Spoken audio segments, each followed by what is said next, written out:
Coming to you live from downtown Detroit, this is Benzinga's PreMarket Prep with your host, Joel Elconin. This is a volatile puppy here, isn't it? And Dennis Dick. I'm bidding a penny. I will buy the stock for a penny.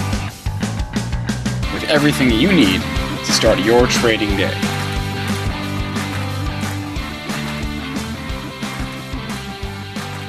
Good morning. Good morning, everybody. Welcome to this Monday edition of Benzinga's PreMarket Prep. Spencer Israel here with Joel Elconin and Dennis Dick.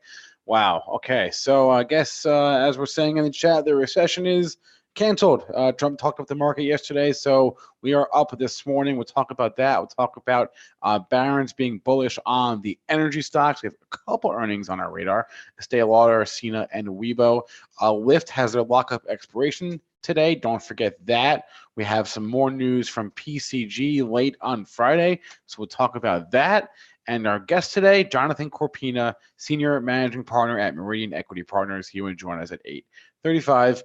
In the meantime, Joel, tell us how we are up this morning. We're up 30 handles at 29, 21.50. Strong close on Friday. Nice follow through. We got some help from El Presidente on that. Pre-market high 28.50. We're getting in a very thin resistance range here. Last Wednesday's high 29.36.50. So if you're looking for a little bit more, that would be a good target on the upside. On the downside, I don't know, mid-range 29.10.50. If we get a pullback, that might be an area to initiate along. Crude up 27 cents here at 55.08, just kind of consolidating. Gold going down today, down $17.70 at 1305.80. You have silver in the red by 24 cents at 1687.5. Bitcoin hanging out, got away from that $10,000 level. It's up $205 at 10,720. And Dennis, are you nervous about tomorrow in Canada? What's tomorrow? Well, I assume you applied for one of those licenses. On Tuesday, Ontario will hold the previous announced lottery to determine which businesses will obtain one out of the 42 new cannabis store authorizations. Another 42 coming. Yes, competition coming in Canada. That's what we've been talking about. So we get another 42 licenses that are coming. And then in another month, they'll have another lottery for another 42 probably. I mean, these licenses are just giving them out like candy now. So you look at this and you think, okay, what was the very top? Remember the very top of the pot market, really?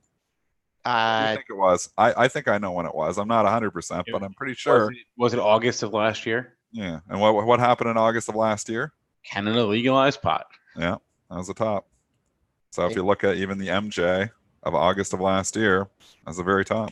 CGC, basically August last year. I know it got up there in October again too, right at the very top. I mean, that was the event. It was sell the news. I guess, ACB had a run after that. There was a few that had a run after that. But if you look at them, the majority of them were topping out right around then. So it makes complete sense. That's when the competition opened up. They legalized it. They're giving out the licenses now. So these stocks that were trading with these crazy multiples are coming in because the competition's coming. I'm going to keep saying it. I think every rally in the pot stocks is a selling opportunity.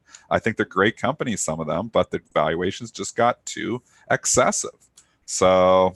and I've been right about this call here for a while. Obviously, I had the one Aurora Cannabis for a while, and I sold that. I'm glad I did. So I think there's value in some of these somewhere, but I don't know if we're there yet. I don't think we're there yet.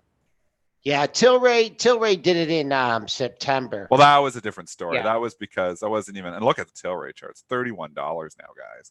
People buy that. Like, there's just people who don't, understand the markets, and you get, traders who maybe are newer to the markets, and they say, hey, this was $300. It's going to go back there one day, so I'm going to buy it at 50 and make money.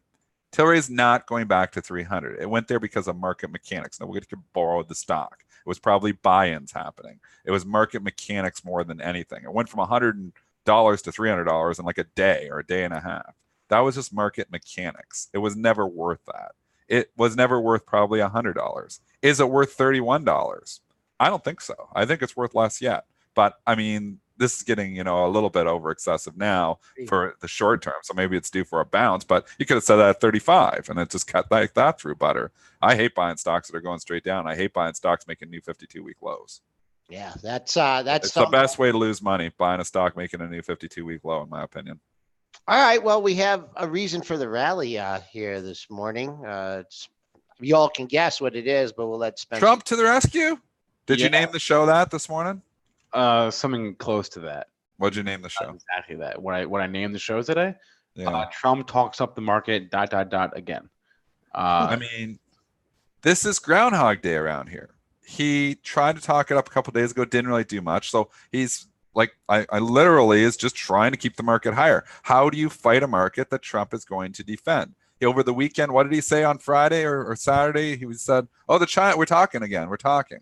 No, that wasn't good enough. Well, let's do something with Huawei, because we got to do something to prop up this market, because he doesn't want the market down. Kramer said it. It's not just my opinion. This is a media saying it too. And I completely agree with Kramer on this point. He's watching CNBC. He's a president that is very connected to the stock market. A lot of presidents aren't. He wants the higher, so he can say, this is how the market has performed under my watch. He wants the Dow Jones Industrial Average higher. So it's difficult to fight the president. And fight the Fed, right? At the same Well, the Fed is obviously in Trump's back pocket, in my opinion. So you're fighting Trump and you're fighting the Fed. Both are defending the market. But Spinner making a good point. I mean, it is all about bonds. And I'll tell you, there was good tell Friday night. So I came in naturally thinking, okay, it was, where the fade trade has been working. I even tweeted, the fade trade has been working. And I thought the Friday rally, okay, maybe we're going to pull back. Friday night, so around 4:20, just after the bell, there was a headline. Do you have that headline? Because the TLT tanked on that. The TLT went down $1.50 Friday night. Bring up the TLT chart, Joel, and you'll see it. Okay. This was Friday night right after the bell. And this is, as a trader, you have to be able to change your opinion very, very quickly for new information. People who say you can't trade the headlines don't know what they're talking about. Because this was another headline that was an easy one to trade. So TLT, if you look Friday night, can you get it up there from Friday night? You can see the big tank. I got it up there. Anyways, it tanked Friday night. We went from the TLT, and this is what matters to the market right now. I've been saying that for a while too, Spinner. We closed obviously at 146.13. We went down to the 144 handle Friday night. So I'm like, okay, I'm buying banks. So I'll buy banks off this. So I loaded up banks Friday night. They were all trading flat. They traded flat the entire session, not pricing a new TLT move. And I know what to hedge myself. I bought a little bit of TLT too. I'll lose on the TLT side, but I'm making a lot on the bank side this morning because a lot of these banks are up 2%. Completely inversely correlated with the TLT. We know that trade is on. It's always been on to a certain extent, but it's really on right now. And because the market is feared, about this, inverted yield curve, and when the TLT starts to come in, that's obviously good for the banks. So anyways, the trade is on. TLT is starting to come back a little bit here this morning. I've taken most of my TLT/bank trade off here now, but it worked very, very well from Friday night. And what was the specific? There was a headline that came, and I'm trying to remember, but I have the goldfish memory. It came out just after the bell, and it was something to do with Treasury and rates. It was something to do. I can't remember the headline. Whatever it was, it had an effect, right? Oh, major. Yeah. As soon as I don't even care. All you see is the headline, and you see the reaction to the TLT, and you think TLT is down $1. I'll buy some banks. And those banks this morning, they were all just sitting there flat. Look at them now.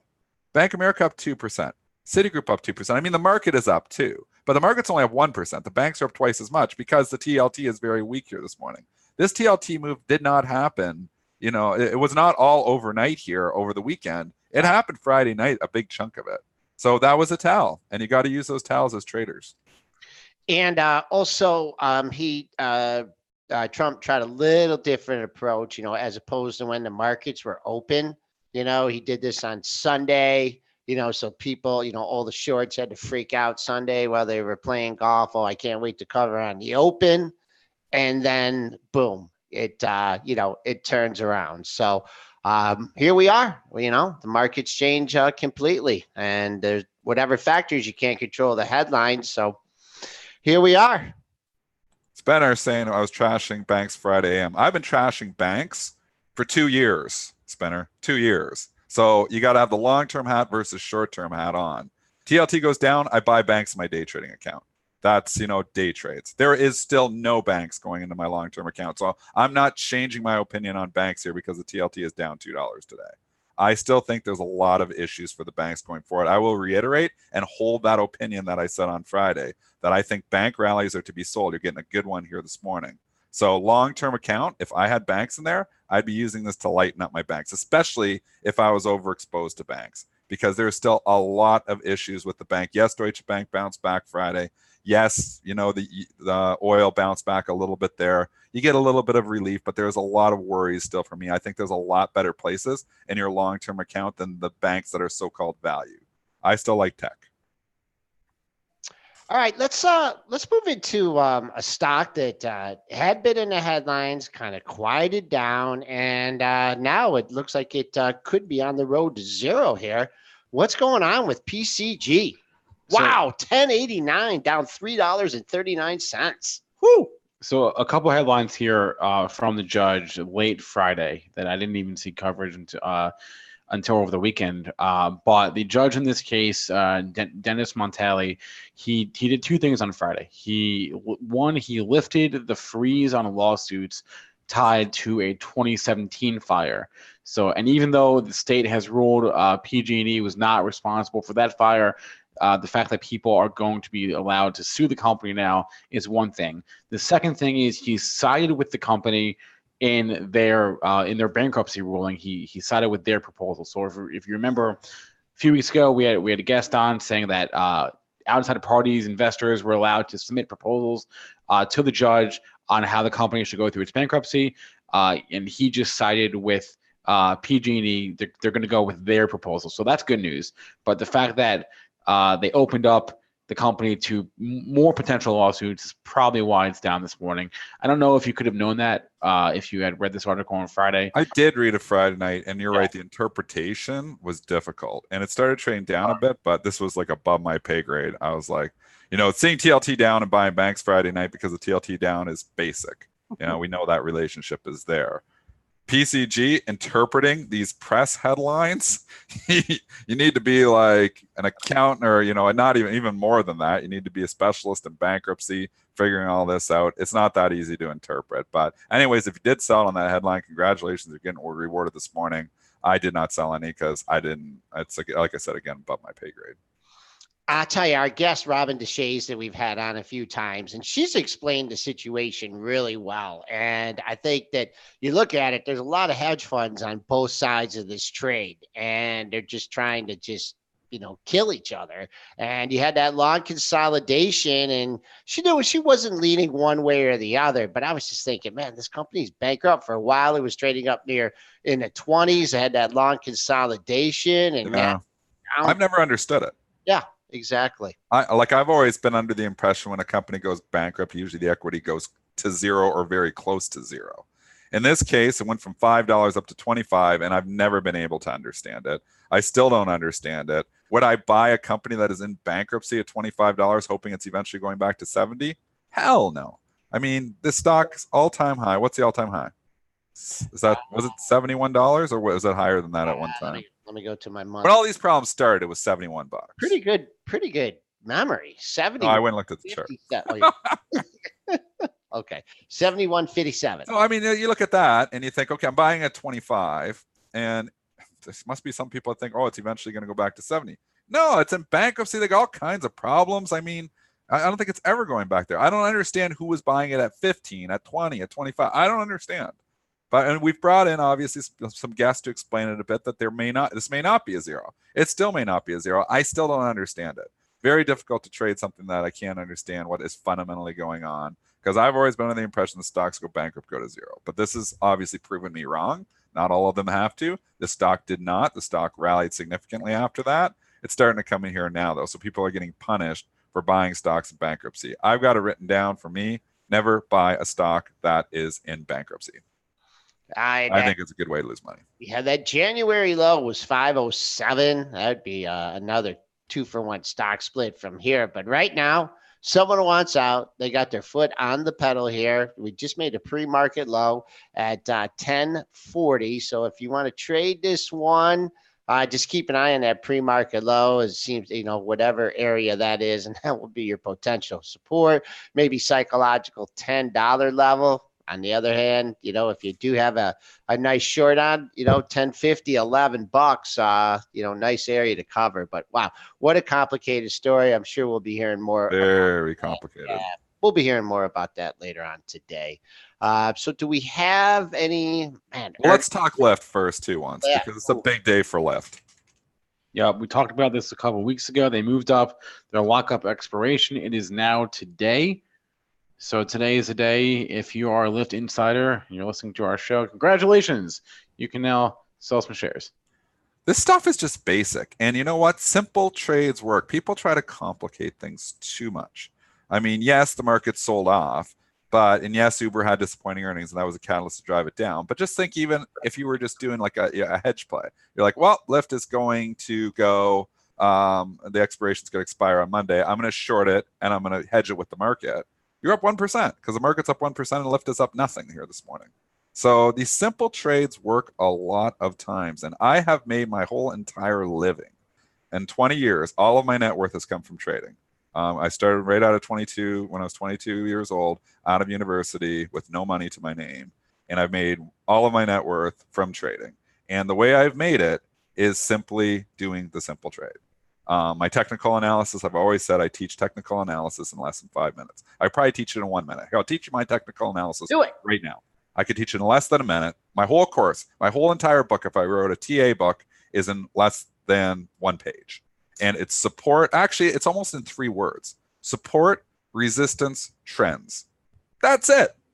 I don't use any moving averages. People say I'm stupid for that. But you know what? I've made money for 20 years, every single year profitable. So I'm going to keep going with what works. I think it's a lagging indicator. I don't use it. I respect the 50% Fibonacci. That's the one I do like, is the 50%. I don't do any of the other fibs. I don't need any projections. I don't need any oscillators. I don't need any of the fun stuff. I need the price on the chart, and I need support, resistance, and trends, and that's it. And that is one tool in my toolbox, and it's not my main tool. Believe it or not, I will say 90% of my day trades, people will say I'm crazy for this, but 90% of my day trades, I probably don't look at a chart before I take the trade. I kind of know I'm trading the same stocks. I know what the chart looks like. I know Bank of America has been weak here the last few days. It's a stock I probably trade every single day as a day trade. I know GE, what's going on with that. It's a stock I trade almost every single day as a day trade because it moves around pretty good.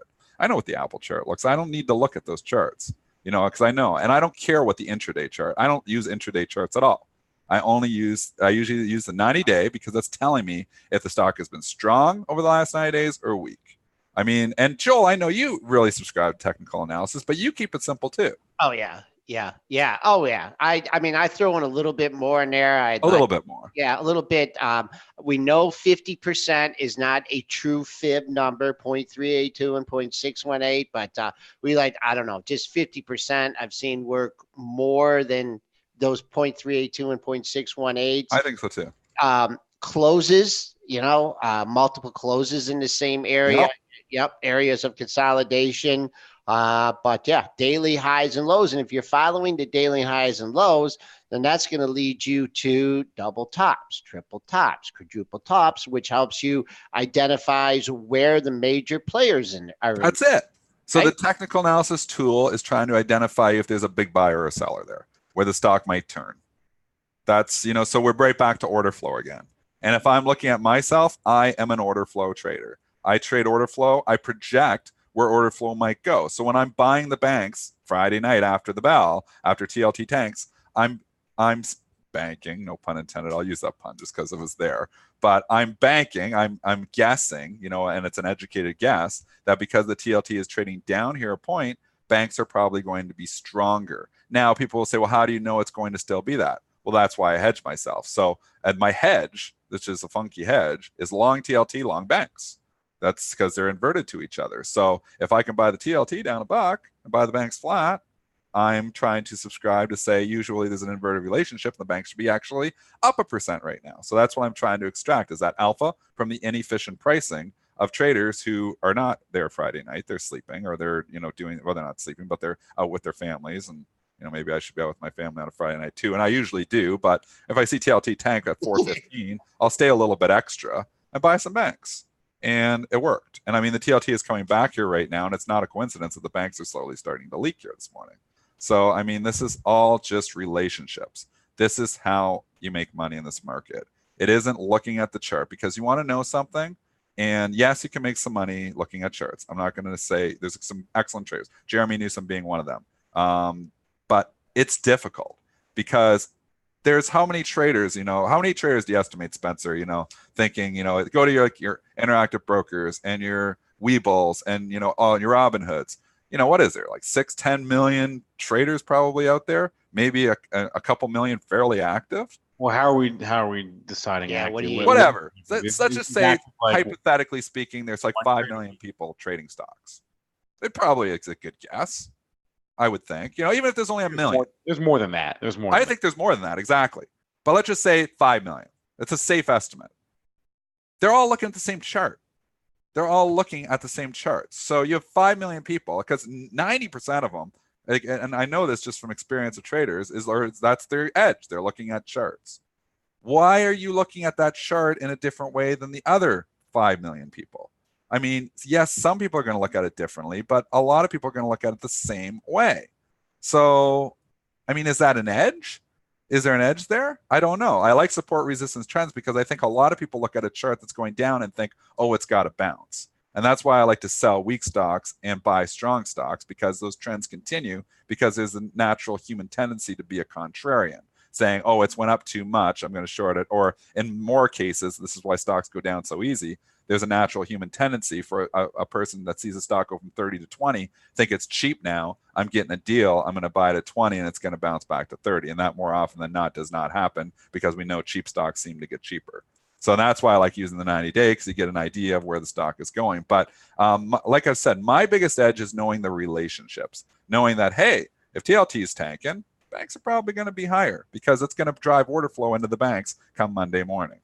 And that's what you're trying to do, is just get ahead of the order flow. So that's a headline comes out. I can't remember what it was, but it responded with the TLT tanking. And that tells me immediately that I need to buy banks.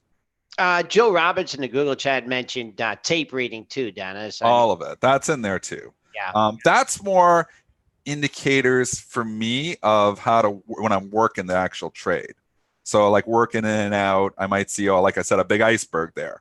Okay, well, if I want to buy the stock, I might wait until that's exhausted, or maybe it's going to turn and give me a little cheaper price. Or are you looking at the book and you look in there and you can say, and tape reading can encompass a lot of things. You can just be looking at time and quotes and going by and saying, okay, where are the off exchange market makers selling this thing? Where are all the FINRA trades going off? Because if they're willing to sell it up here and they're at the so-called smart money, maybe I want to be selling it along with them. I mean, back in the day, we used to do tape reading just with the specialist. Yeah. And you could see when the specialist was participating in the print. And you'd see the mop-up print. Joel knows all this stuff. He taught me half this stuff.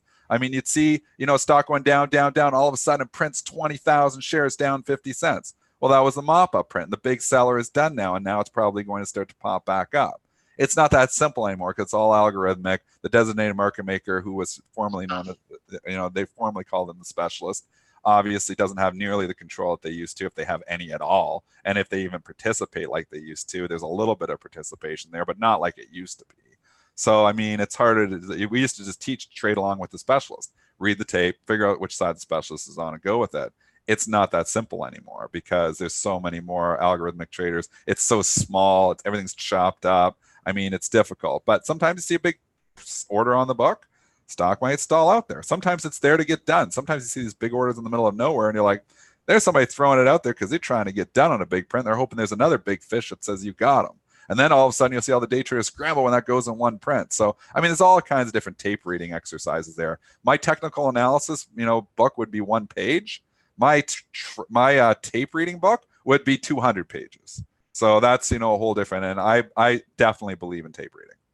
And one thing, back when we traded in 16 and 8s and stuff, when you saw like the big size come in and you saw the print, and even if you didn't participate in that last print, the big one, you could still get really close to that area. If you were, if you say, okay, it's done.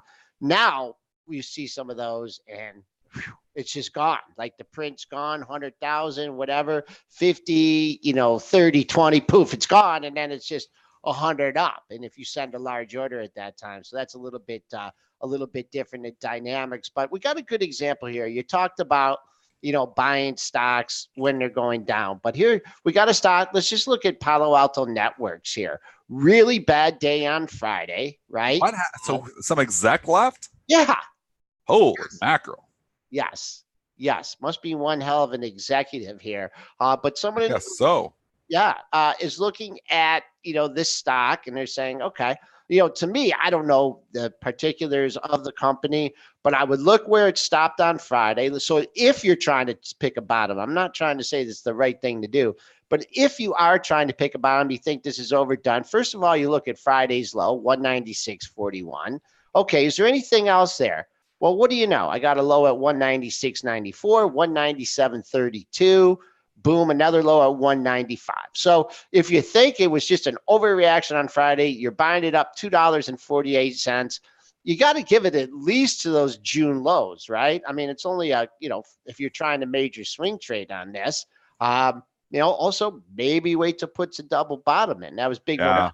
Does it go straight back up? I don't know, because a lot of people got caught on Friday. But, here, and this stock has been in a major uptrend too. You cannot deny it. So that's just a way to use the charts, to use the tape, to read the news, and kind of put it all together to do a trade. And I see a candle like that and I'm scared. And I think a lot of people are caught. I think Jeremy Newsom looks at that, and I've learned some of this from Jeremy, I think he looks at that and says, hey, there's a lot of traders caught, because that was a very excessive move in a very short period of time. So there's people caught long this. And so that means on a bounce, there's probably going to be more sellers. And again, that just goes to the back to my one-page thing. Stocks in the downtrend, which is clearly in a downtrend, at least for the last 90 days, continue to get weaker. So I would be a seller of bounces in PANW. Ali saying, Joel, it's so clear. It's a head and shoulders pattern in PANW. I mean, well, it had a clear head and shoulders pattern in late 2018, and boom, made a bottom and rallied. So there you go. Well, what's your edge in a head and shoulders pattern? I mean, I don't use any patterns. We talk about them because, we do talk about them sometimes on the show, and maybe there's something to it. But I mean, if it's a clear one, everybody else can see it too, right? If you have 6 million other people seeing it, is it an edge? You got to ask yourself that question.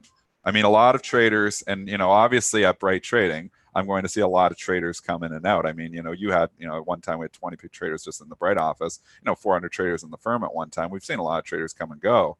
I've never, and I'm not saying they're not out there. I'm saying there's some good technical traders out there. But I will say that the trader that comes in and is just focusing just on technicals, and that's all they're using, I don't remember one, not even one, ever making money in the long, like ever making it as a Bright trader. I don't remember one. And I've probably seen a couple hundred go in and out. It was always like the ones that were successful were the ones with the floor background, the ones with the market making background, the ones with good tape reading skills. Because those are skill sets that, yes, they kind of have it in a book, but it's like screen time that really teaches that stuff. It's not like, anybody can pick up a technical analysis book and see a head and shoulders and learn that in like 5 minutes. So now you have 5 minutes of education and you've learned the head and shoulders pattern, and you're going to come in here and beat everybody else that's been in this market like me for 20 years. I don't think so. That's why I don't believe in patterns really at all. It's my opinion. S&P's just hanging out here, up 28.25 handles at 29.1975. Just kind of quiet here, really, for the big move. They were just pressing that thing up all night. So that 29.2850 is going to be an important level coming in this morning. Looking through follow through on the index here. Earnings are kind of slowing down here a little bit, but we did have some earnings this morning. So let's cover. What's a crazy thing too is in JV Spec, you might be able to. The New York Stock Exchange changed the way they do imbalances last week, and they're out. It's 8:29. I was like, what are the imbalances already out? They're already out. They've just started publishing them it's automated, obviously. It probably has been for a long time, but they just kind of come out whenever. I mean, at 8:30, I'm going to see right now. I just want to watch this because this is all new in the last week. And this is information that we use. You know why? Because that's not that many people looking at this information. That's why there's an edge in it. So now you get a whole bunch coming out. But there was a whole pile of stocks that already had their imbalance information out. before 8:30. So some of them came on the board there at 8:30, but there was like half the stocks I was looking at was already out. I don't understand when they started doing it differently. I don't know why they started doing it differently. I kind of like it, but at the same time, I kind of like the moves at 8:30 when, you saw imbalance data come out, the pre-market imbalance data come out, and all of a sudden a stock spikes up or down because it's got that information. Now you're actually seeing them just randomly come out before that. It's a weird, it's weird because I didn't know they were changing the process of how they were doing that.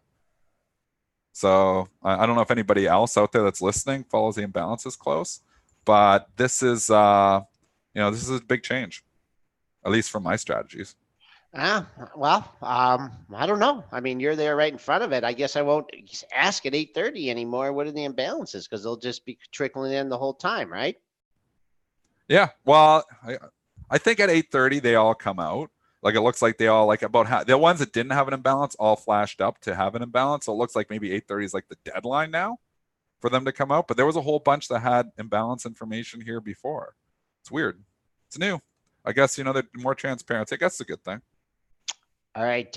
Estee Lauder trading up $10.78. Would you get a good report from Estee Lauder? Yeah, we did. They beat on the EPS, 64 cents versus 53 cents, and the sales was also a beat, 3.59 versus $3.52 billion. The guidance they gave for their Q1, the current quarter, was in line. Actually, it was better than the estimate for the EPS, and their sales guidance for the year was higher as well. So good guidance and an earnings beat for EL. We're still talking, and it's a good point. Spinner makes some good points. I bring up Spinner lots of times on the show. He makes good points, and he was saying, I could be right with the bright trading thing because they're mostly day traders, but he was saying like Dan Zanger is a strictly technician, and he really made a lot of money, apparently, anyways. Obviously, he's got huge followers, and apparently just using technicals. I will say this, and maybe this is why Jeremy Newsom's successful with it too, is I do believe there's more to technicals in the swing trading environment than there is in the day trading. Like for day trades, I don't use it at all. And maybe, like I said, if you're making money using technicals, and I just think it's a good conversation. That's why I'm bringing it back there. I don't want to, we like to teach stuff. And sometimes, there's days where we have lots of news and we're just pumping out the news. And there's sometimes days where maybe it's slower, or maybe it's not slow today, but maybe there's just some good points being made. And if we can teach you guys something, I want to teach you guys something. And, I teach myself stuff like this too, because here I am, just dismissing technicals to a certain extent. Even though I use them, I still respect them. I just said I use them very simply. But as a swing trader, which I am not really a swing trader. I do some swing trades sometimes, but 99.9% of my trades are intraday or, overnight trades, like basically day trading. And I just don't think there's as much to the charts in the day trading because there's so many people who are trying to do it that way. In the swing trading environment, maybe it does work a little bit better. I mean, it's harder, right? Because you don't, because I see a big order doesn't mean I know where the stock's going tomorrow or the next day. I just know in the next 5 minutes, I think it's going to go up because of this buyer in the market. That's how you're trading order flow. Order flow is very difficult to use as a predictor when you start going outside a couple of days. So that's where maybe you've got to look at some other things. And maybe this isn't where I focus. It's probably maybe why I'm not a good swing trader. Or I don't know if I'm not a good swing trader. I just don't do it to a certain extent. I do very few of them. So and I've also said with my investing, it's still, jury's still out whether I'm a good investor or not. I see some investments I do very well and some I don't do very well. I can tell you I'm a pretty darn good day trader. Like I said, I've made all my living day trading. And from a day trading perspective, I don't find a lot of use in the technicals at a complicated level. Like I said, I always, we like the little double bottom stuff, me and Joel like. We like the trends, we like the support and resistance, but from a swing trading perspective, maybe there's more to it. Real quick, Joel, why don't you look at the Estee Lauder chart since we did that? Estee Lauder, let's see where their pre-market high came into. Pre-market high came in at 193.32. So we've backed off there a little bit. Let me see if I can find anything in here.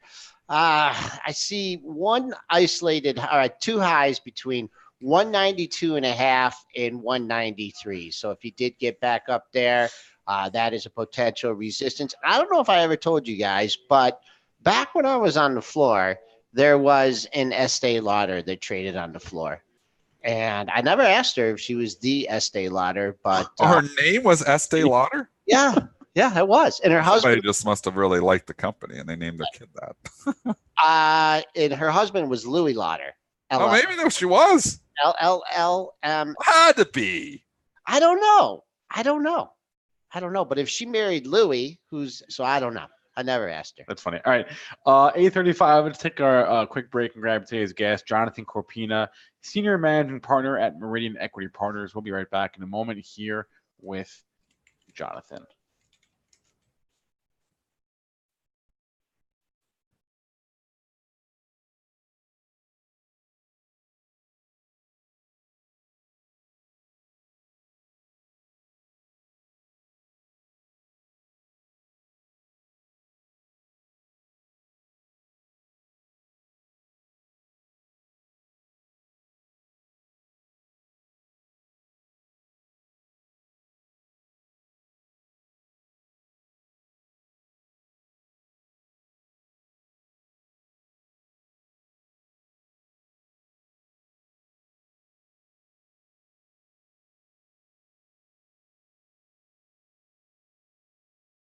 All right, welcome back, everyone. Pre-Market Prep, Spencer Israel, Joel Elconin, and Dennis Dick, joined now by Jonathan Cortina. Live from the floor of the NYSE. Jonathan, how's it going this morning? Gentlemen, good morning. What's on your mind as we get this week off started on this Monday morning? Trump tweeting on a Sunday, trying to prop up the markets. We've got some Fed speak coming this week at Jackson Hole. What's on your mind? Yeah. I mean, listen, I think, Trump tweeting shouldn't be a surprise to any of us. And after the volatility that we've seen in the market and the market activity last week, I think he's going to try to boost this up as much as possible. We've seen it before in the past when the market tends to come in and we see President Trump step up and a couple of his tweets or actions, get a little rally to the market. So I think that's kind of what we're seeing here. No real news, right? I mean, that's changed over the last couple of weeks. Continued talks, China, U.S. That's been a major headline that we've been watching. It seems like we make a little bit of progress, but then take two steps backwards, and the market clearly reacts to that. But the fact that the president wants to sit down and talk with China, or we're going to have additional talks coming down the pike. That's no new news to anybody. So I'm kind of surprised the market is reacting as positively as it is. But clearly we've seen a lot of volatility in the market. For August is not something that we normally encounter. So it's going to be interesting to see what happens this week and next week with the last 2 weeks of summer coming up. Jonathan, I mean, you're on the floor, you're dealing with, large orders from institutions that want to be in the market for the long haul. So they have their ideas and stuff. But, you being down the floor, taking the information to the floor, also, outside factors here. Have you ever like just found yourself at a point here and recently where there's so much disconnect? Like that, you see that Trump headline, the quote on Sunday morning, the futures open up after a strong day on Friday. Like, what's your go-to thing? I don't see you walking around with a Twitter feed live on your phone.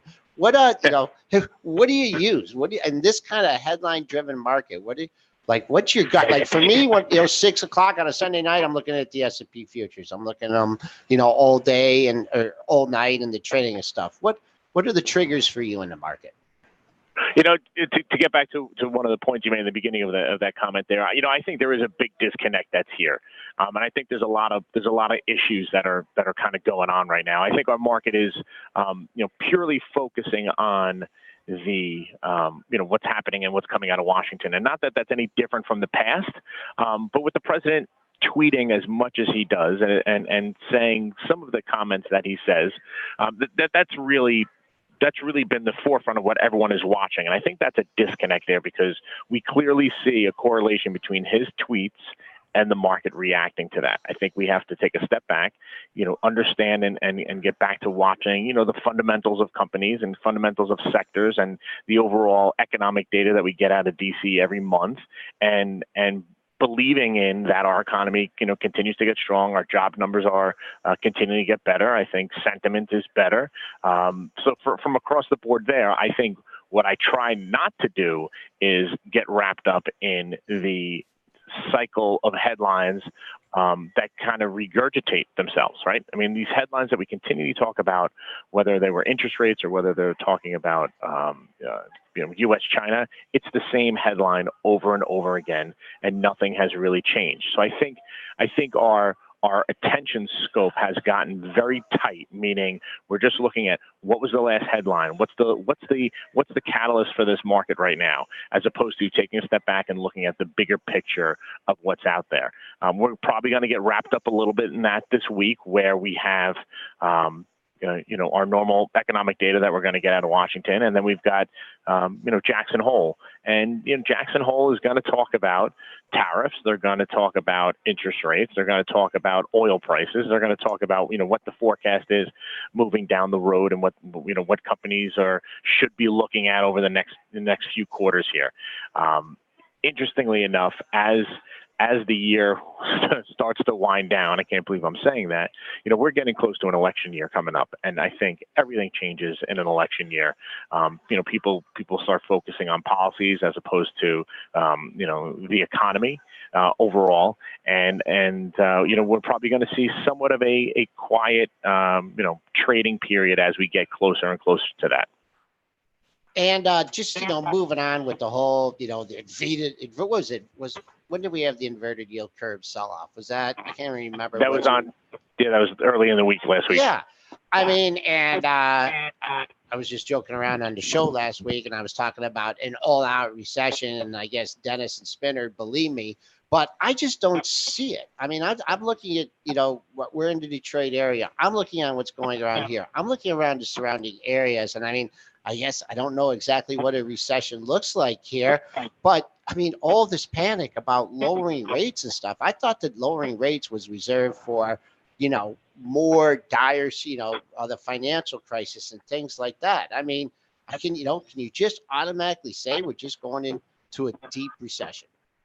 Yeah, I think when we saw that activity last week, what everybody did and what everyone got wrapped up in is, the 5 times prior that's happened since 1978, soon after, the inverted yield occurred, we went into a recession. So I think everyone is now putting their money on or betting on that, it happened 5 times in a row, and now it's going to happen again. I think since the last time it happened in 2005, I think, we've learned a real expensive lesson during the financial crisis. And I think from that point of view, and also from a economy point of view, our economy is in a whole different position than it was way back then. I think our economy, and we've seen it, has been able to withstand some pretty big headlines out there, some pretty big cycles that have been out there. So I'm kind of with you on this one, where the panic was probably overblown. Couple that with it's mid-August, late August, and we've got light volumes. So light volumes is going to add to much more volatility. Do I think the market should have had a sell-off? I do. I just don't think it should have been as magnified as it was. And conversely, we start having these bounces back in the market, with light volume once again. I mean, today's a Monday. Mondays, over this summer have been very light in volume. I think we're going to see some volatility today, obviously to the upside already. But it's probably not warranted for the large move with with the futures up 30 at this point right now. So I think it was a little bit of an overreaction. But once again, when there's really nothing else in the news cycle, and we continue to talk about the same headline and the same story over and over again, when something like that occurs, everybody just runs towards that trade. And once we start seeing the sell-off there, and we start seeing it, snowball, the program traders, the algorithms all start playing catch up, and investors start to panic a little bit. What I did like to see was after we had that one sell-off early in the week, overnight the futures were down, getting hit pretty hard. And as we came in, it seemed like we had a little bit of a bounce to that. I think the retail investor that's out there, probably most of them didn't get an opportunity to make sales overnight, which was good because they did bounce out the next morning, and they had an opportunity there. So, the retail investor too has been kind of watching this market and scratching their head saying, what do we do at this point right now? And I think I continue to tell clients and friends who ask, this is once again just a waiting period that we're in, and unfortunately we don't like waiting periods as traders and as investors, but with everything that's on the table right now, we're pretty much forced to just taking a step back, watching this whole thing unfold. And if you didn't panic last week in the sale, you're looking in the sell-off, you're looking pretty good today so far. But two more weeks to go in this summer. We'll see how the market reacts. Jonathan Cortina, Senior Managing Partner at Meridian Equity Partners. Jonathan, I know you cover a lot of individual stocks, but we got to keep it to sectors here when you come on the show. And one sector, this energy sector, getting some Barron's Law, Barclays jumping in on the party here. On crude, it seems like when crude goes up, the stocks go up just a tad. When crude tanks, it goes down. What are you looking at? Just look at the overall energy sector here. Oil hanging out at 55. Doesn't look like it's going back to 80. Doesn't look like it's going 40 here. Some broad comments here on the energy sector. Yeah, I agree on your assessment on oil. We've seen a lot of volatility with that, and it looks like it's kind of gonna get locked into this area where we're here now, and I think that overall would be good. Just for everyone's sentiment. From the energy sector, we see, basic material sector has been hit pretty good, down almost about 10% in the last 3 months. Last month or so, 10%. When something like that occurs and you start to see, these large swings in the market, I think investors, clearly, get into a little bit of a panic mode. If we continue to see oil lock into this area here, that basic material sector is one that has been lagging behind and would be one I would think that's going to have some legs to the upside to it. When you have a sector that's been beaten down as much as it has been in an area like that, once you start to see less volatility in oil, I think everything else kind of falls into place after that. And what about the banking sector here? Got tarred and feathered last week on the inverted yield curve. Little rebound, TLT pulling back. Some of these stocks do have nice dividends here. Things are not so great with the European banks. So let's look at XLF or the banking sector for some of your comments. Yeah, when that inverted yield, panic went into play, the banks got hit really, really hard. And I think, as we continue to talk about, interest rates and what the Fed's next move or their next, 2 or 3 moves, the financial sector is one that has been under pressure associated with that. I think as the inverted yield headline goes away, on a short-term basis, I think we're going to start to see a pop in the financials. Might get a little volatile once we get some comments coming out of Jackson Hole. But I think overall, as we get into the fourth quarter of 2019, I think the financials has been a sector that's been a little bit behind the 8 ball, and I think it does have room to the upside. Jonathan Cortina, as always, thanks for the time, and have a good rest of the week. Gentlemen, have a great day. Thank you, Jonathan. S&P's finding some intraday, intra-morning pre-market support here. Let's just call it 29.20. Back up 4 handles here at 29.24 even. Our pre-market high, 28.50. I have nothing there. Last Wednesday's high, 36.50. The little high after that swoon to 2775.75. Boy, that's a tough number. That's way up at 29.45. Our average daily range has been 60 handles. So, yikes. I don't know. I don't think 29.50, Dennis. I don't know. I don't think we can tack another 26 handles on today. Our average daily range since when has that been? 9 days. Last 9 days, we've had a 60 handle average range. Yes. Wow, that is absolutely incredible. And I'm going to go look. I want to just look at my own P&L here because I know it's been a very good August. And I've always just said that my P&L is just correlated with volatility. It's not correlated with anything else but the VIX. The volatility goes up because I'm trading inefficiencies. I usually make more money. I just want to see if there's the the last 9 days. I'm not going to show you guys obviously that, but I was trying to see for myself. It's been the last 9 days because that's incredible volatility here. Just it- from talking to you, yeah, I know it's been a really good month. I haven't really looked that closely, but I'm just trying to see. I know it's been a really good month though. Yeah, the last 9 days really, really good. So, I mean, the volatility, it's all just, inefficiencies, trading inefficiencies, you're gonna make more money. So, yeah, it's been a good month. So, for me, this has been one of my best months. I think it's been one of my best months in years. all So, right. I hope it continues the volatility. I love the volatility. Yeah. Except for you. Us traders, we like volatility. Move more, make more money, right? What about Sometimes. virtue here? Should we start looking at that? I mean, What are you looking at? VIRT. Oh, it's been just horrible. That's in my long-term portfolio. I don't know what they're doing wrong, but in this environment, they should be killing it. Maybe they are. Maybe I know in this last quarter, there was a lot of, to do with their acquisitions. It was a mess, but I've got this one absolutely wrong. I've got a huge position in my long-term portfolio. It's not a trade. It's in my long-term investment portfolio. I've always liked the dividend. I'm averaged in around $20. I sold some at like 26. I should have sold it all because it's back down here. It's at 18 here now. I have no idea what they're doing wrong. Hopefully they can figure it out though. I mean, the wild card I've always said for this is if we get a president that puts a transaction tax in, I think it's really bad for me and also bad for the two financial. I don't think that's going to happen. I still think long run, Virtu is obviously one of your biggest high frequency trading firms. They make money from market making. They make money doing a lot of strategies that are probably similar to mine. I got to think in this environment that they're doing really well. Obviously, we know last quarter they didn't do that well, but I would think right now in this last month or two, I would think they're doing very well. I'm doing very well. I would think they're doing very well. And just looking at the daily chart in this, this is the kind of formation when we have Gil Morales on. Someone's trying to buy down here. They're being patient. They're not chasing it. They're sitting around.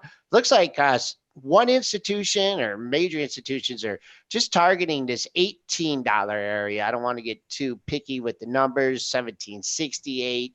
88, 88, 98, 67, dipped under 18 yesterday here. So you are getting, some buyers stepping up to the plate, but it really doesn't look like they're chasing the stock much. I think if we don't get a transaction tax, I think Virtue is a really good buy here. That's my long-term opinion. I'm sticking with that long-term. If that transaction tax comes in, ooh, it wouldn't be good. Not good at all here. Yeah.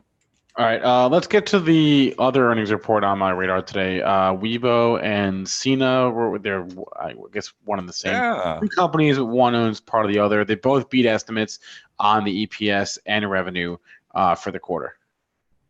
So we got WB trading up 8% here. It's a nice lift. This was actually looking like it was showing some life here. I think a lot to do with reporting on absolutely the right day. China's taking off. I mean, if their earnings were just terrible and they lowered guidance, it was probably going to go down. But they said anything okay, it was going to rally significantly on this day.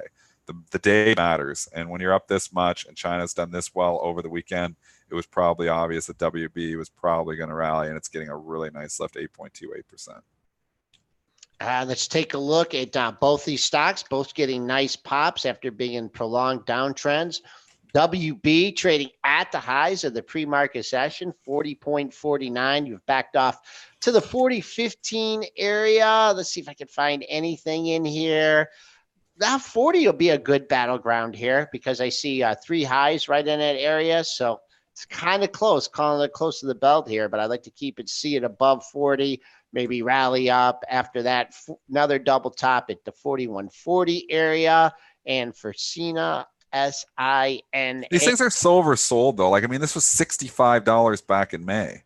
So why has it got to stop at 40 or 41 or 42? I mean, it could go 45. It's still in a downtrend. It's hard to come in here and like say, this was $120 a year and a half ago. So, on the SINA and the WB, obviously, because, I'm looking at both these charts here, related. But wow, I mean, you look at this and it's a nice move. It's a nice move up. It's hard to just say, okay, it's going to stall out here. I mean, there's a lot of people that are in this thing. Yes, long, there's overhead supply. I think it got to 45, but I don't see really that much in there. I mean, it's come so far is all I'm saying. From 75 to 35, a pop up to 45 is like nothing. So if I short at 40, do I want to risk up to 45? Not really. So I don't think there's any trade in here. What about Baidu here after the close? Yeah. Trading under $100. I had it long overnight.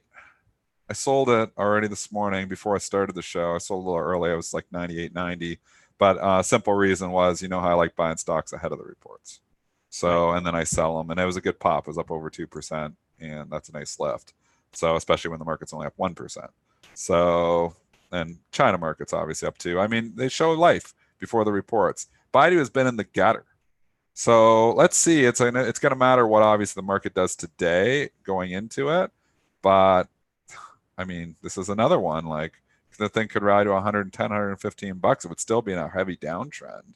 So I'm not saying it's going there at all. I'm saying I would absolutely not want to be short it though. The risk in this is going to be, it's going to move. This might even be, what's the straddle? This might be a better setup to buy a straddle on.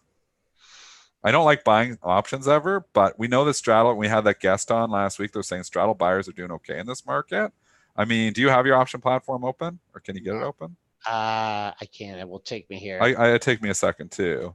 Just we would see from the close. Obviously, options aren't open this morning yet, so we'd have to just look from the closing price. But if we look, and somebody's got it in front of them, maybe they've got the amount in there. I can just quickly ballpark it. Oh man, it looks like it's $10.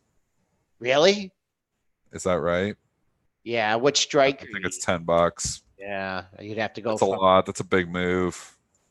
All right, it's $9.88. Yeah, Spinner's got $9.88. I mean, okay, well, I was hoping it was $5, and I'm not paying $10. Nope. So this is why it's so hard to buy options. You think, oh, maybe there's an edge here. Maybe, you know, if this only has $5, I think I could see this thing moving 10 or 15 points. Wow. If I could see it moving 10 points and the straddle's 10, there's no edge at all. Hard to buy options. That's a crazy premium. All right. What are the analysts doing today? Are they doing anything over this long weekend? We didn't talk dry ships yet either. Oh, dry ships. We got to talk dry ships. Yeah. Okay. Whether or not this is a real. I think it's real. Okay. So dry ships getting acquired, $5.25 per share in cash from. Risk Arbs are saying it's real. It's $5.19. This was a fun stock to talk about all these years. You know, so what was the all-time high, Joel? It looks like 525 is going to go where it's going to go off the board eventually. What was the adjusted all-time high on this? Oh boy, you should see my trade station chart on this. It can't even function because it's had so many reverse splits. I think it's 18,850,000. I think $18 million is the all-time high. Yeah, overhead supply in this one. Well, anyways, looks like it's gone at 525. I was thinking, okay, well, let's look at some sympathy. And I started bringing up the stocks that I used to trade with it. They're all under $1. they're all just under $1. So anyways, I don't know if everybody else has sympathy, but I was like, okay, I used to trade TOPS, TOPS, top ships. That's up 18%. That sounds pretty good, but it's only up a nickel because it was a 30-cent stock. SINO is up a penny. GLBS was another one. It's $1.78. It's up 12%. So there's going to be some sympathy moves. And I guess there's nothing to sniff at if you're looking at it just from a percentage basis. But I just think a 30-cent stock, it goes up a nickel. It's like, doesn't seem like much meat on the bone. SHIP, SHIP, ESEA. There's a few other ones. GLBS. Thank you, Spinner. I think I said GLBS. DCIX. There's like a dozen of these things. They're all trading up, but they're all like penny stocks, like literally penny stocks, like 30 cents, 50 cents, 60 cents. You know what, though? I'm having a hard time with this because I just gave you the information from November of 2014, but I'm looking at October, and October, it says the high was a negative 21,470,000. Doesn't even know what to do with it. There's been too many reverse splits. Exactly. Craziness. All right. As far as the ratings, there is one that caught my eye, and it was Sonos, SONO, getting an upgrade at Raymond James to strong buy. I have not looked at this chart in a while. It's one of these IPOs from the past. Wow. So, is there a tech IPO from the last year and a half that is above its opening price? Because I don't know if there is one. It's got to be a few. Maybe. I don't know, but this one I have not looked at. And that's a nice run in the last week and a half. Now it gets upgraded too. I don't know if I'm coming here chasing the thing. I mean, that long-term chart. It's the stocks have all been so beat up that there's room though. So I don't know if you can argue with it. I mean, pullback maybe. There's room. There's room to the upside on a lot of these, like the Baidus and the Sono. the WB. There's room. There's room to I've go. been thinking about buying Baidu since I'm like 130. Oh, I was too. Yeah. I was like thinking about long-term investing, throw it in there, but this is like maybe the when I do Google bad long-term investing. I buy these dogs. Baidu? Yeah. Yeah. It's a Google of China. Huh? More or less. Yeah. That's what they said. Yeah. Yeah. Okay. All right. Well, 9 a.m. here, Spencer, on a Monday morning here, August 19th. I'll just wrap things up. Spencer, you can do the official wrap. Pre-market high 28.50. Nothing up there, folks. I can't really find any identifiable resistance after that. On the downside, I guess if I'm going to try and buy the dip here, I'd kind of wait to 28.10.50, 28.11, really trading out of yesterday's range. And so market right back up today. Keep an eye on your Twitter feed here for the next move in the market. What's the Trumpster going to say? We get to all-time highs, he can start talking tough again. Exactly.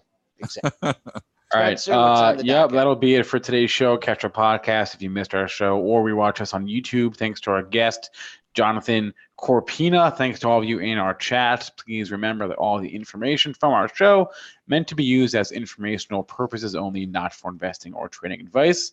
Any questions, comments, concerns, email us, premarket@benzinga.com. Everyone have a great rest of your day, and we will see you on Tuesday.